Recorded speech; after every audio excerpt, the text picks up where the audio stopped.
¿Qué tal, jóvenes? En esta ocasión vamos a ver el tema de tiro parabólico y entonces para este tipo de movimientos nosotros vamos a decir que el proyectil eh, que se mueve bajo estas características siempre va a tener una velocidad inicial y luego va a seguir una trayectoria que la vamos a determinar por completo por los efectos gravitacionales. ¿Okay?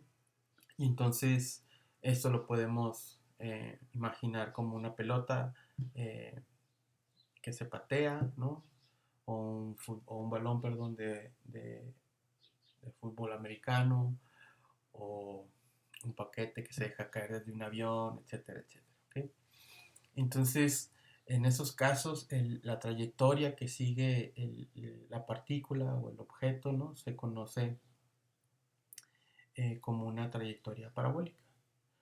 Entonces, aquí lo que vamos a suponer es que la aceleración que va a experimentar la partícula es una aceleración constante, que va a ser la aceleración gravitacional.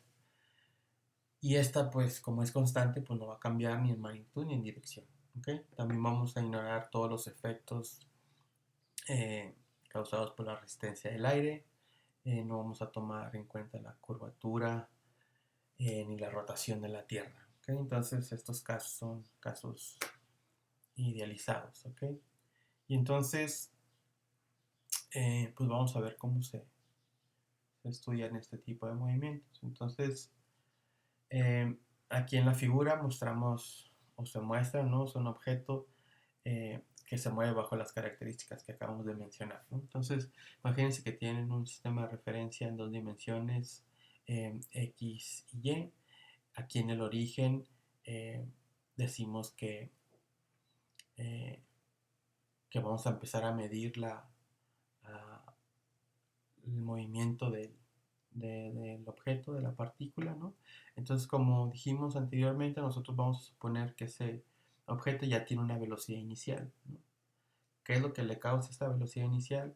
Pues por el momento eh, no nos interesa, solamente vamos a decir que ya trae una velocidad inicial, a la cual le vamos a llamar v0. Entonces, si aquí empezamos a medir el movimiento, quiere decir que el vector de velocidad pues, tiene que ser tangente a este punto, ¿no? Eso es lo que se ejemplifica con este vector. Este vector v0 tiene componentes en x y en y, entonces el v0x que se muestra aquí es la velocidad inicial en dirección x y el v0y va a ser la velocidad inicial en dirección y. Y este alfa 0 es el ángulo que hace el vector de velocidad v0 respecto del eje x positivo. ¿Okay?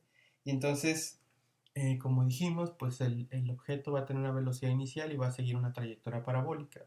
Entonces es lo que se marca con esta línea punteada que sigue pues esta parábola. ¿Okay? Y entonces, pues ese sería como el punto inicial y luego aquí están poniendo otro punto, ¿no? Al cual si se fijan, pues ya no tiene la misma velocidad inicial, sino que ahora tiene otra distinta que la llamamos V1. Y luego aquí en este punto, que es el punto más alto de la trayectoria, tiene una velocidad V2 y lo mismo para estos puntos, ¿no? V3, etcétera, etcétera, ¿no? Entonces la característica que tienen este tipo de movimientos es que, si se fijan aquí abajo, eh, para todo punto de la trayectoria, la componente de la velocidad en dirección X no cambia, ¿no? Siempre se mantiene igual, siempre, siempre, ¿no? Tanto en magnitud como en dirección, ¿no? Y entonces eso quiere decir que si esta componente de la velocidad durante toda la trayectoria se mantiene igual, quiere decir que es constante, ¿okay? Y entonces nosotros cuando tenemos una velocidad constante, pues ya sabemos que la aceleración es igual a cero. Eso quiere decir pues que en dirección X el objeto no va a estar acelerándose, ¿okay? La aceleración solamente va a estar en dirección y, como se ejemplifica con este vector que está aquí. Entonces, el hecho de que yo tenga una velocidad constante en dirección x, lo que nos dice es que nosotros podemos separar el movimiento y analizarlo como, como si se estuviera moviendo en x, independiente de como si se estuviera moviendo en dirección y, ¿no? Y entonces eso nos va a facilitar el análisis y las operaciones en los problemas que vayamos a hacer. ¿Okay? Y entonces,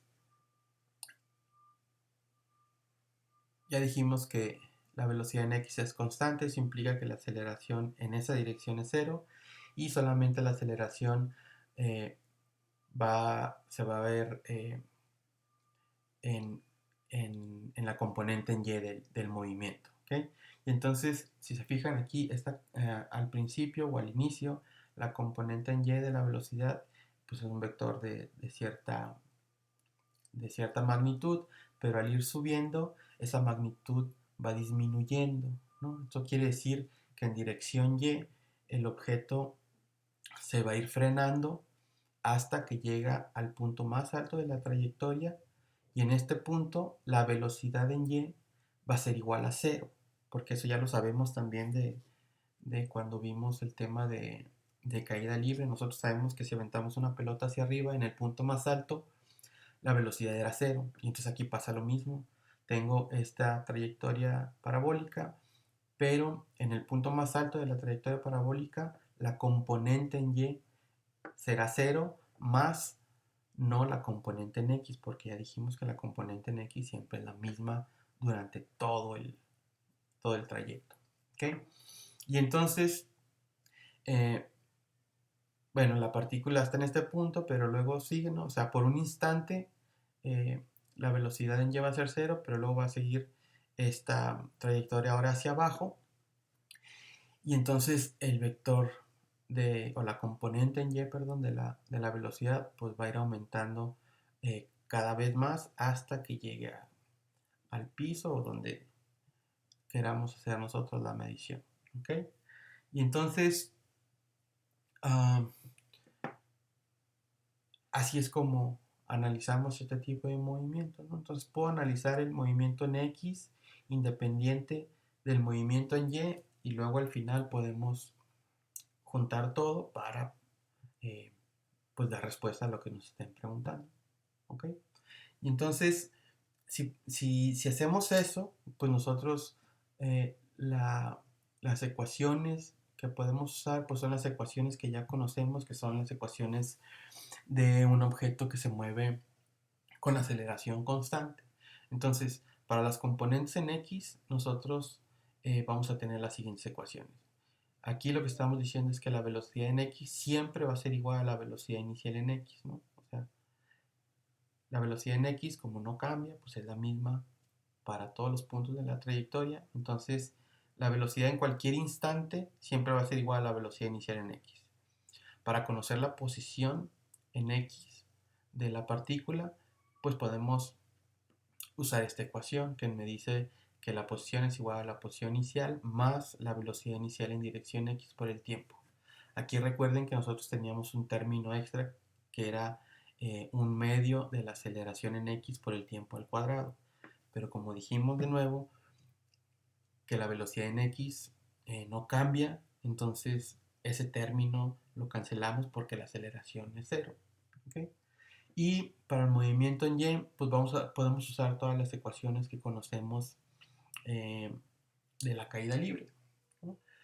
Aquí pongo dos de ellas, ¿no? Que la velocidad en y es igual a la velocidad inicial en y menos gravedad por tiempo. Y la otra es que la posición va a ser igual a la posición inicial más la velocidad inicial en y por el tiempo menos un medio de g por t al cuadrado, ¿no? La otra que también olvidé ponerla aquí, pues es la de las velocidades cuadradas, ¿no? Que me dice que la velocidad en y al cuadrado es igual a la velocidad inicial en y al cuadrado menos dos veces la gravedad eh, por y2 menos y1, ¿no? O y menos y0, como quieran, usando esta notación. Entonces, eh, Esas serían las ecuaciones, ¿no? Si yo quiero eh, escribir estas ecuaciones, pero ahora en términos de este ángulo alfa cero, entonces la forma que tienen las ecuaciones es exactamente esta, nada más que ahora la velocidad inicial en y y la velocidad inicial en x las puedo escribir en términos de ese ángulo. Ya sabemos cómo hacerlo. Entonces, recuerden que si tienen un vector, ¿no?, que en este caso le estamos llamando v0, tiene un ángulo que le llamamos alfa cero respecto del eje x positivo, ¿no? La componente en x, o sea, el v0x que nosotros estamos llamando, que es la componente o la velocidad inicial en dirección x, va a ser igual a la magnitud del vector velocidad, ¿no? O sea, la magnitud de este v0 por el coseno de alfa cero, ¿no? Eso ya lo vimos en el repaso de cuando vimos el repaso de los vectores.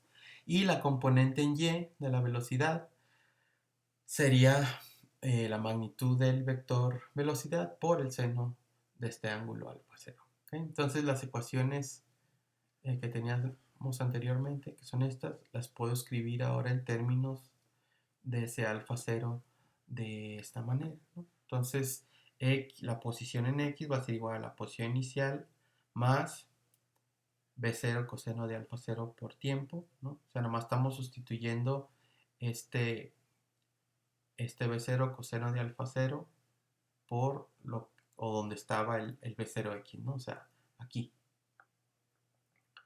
y aquí. Y lo mismo hacemos para el b0y. Y entonces, esta es la posición, la velocidad pues, sería b0 coseno de alfa cero, nada más. Para la posición en y voy a tener y0 igual a b0 seno de alfa cero por tiempo, menos unidad de gravedad por tiempo al cuadrado, y para la velocidad en y pues va a ser b0 seno de alfa cero menos g por tiempo, ¿no? Entonces, es exactamente lo mismo, nada más que las estamos escribiendo ahora en términos de la magnitud del vector de velocidad y el ángulo que está haciendo ese vector respecto al eje x positivo. ¿Okay? Y entonces, espero les haya quedado claro. Cualquier pregunta, duda, háganmela saber. Nos vemos la próxima.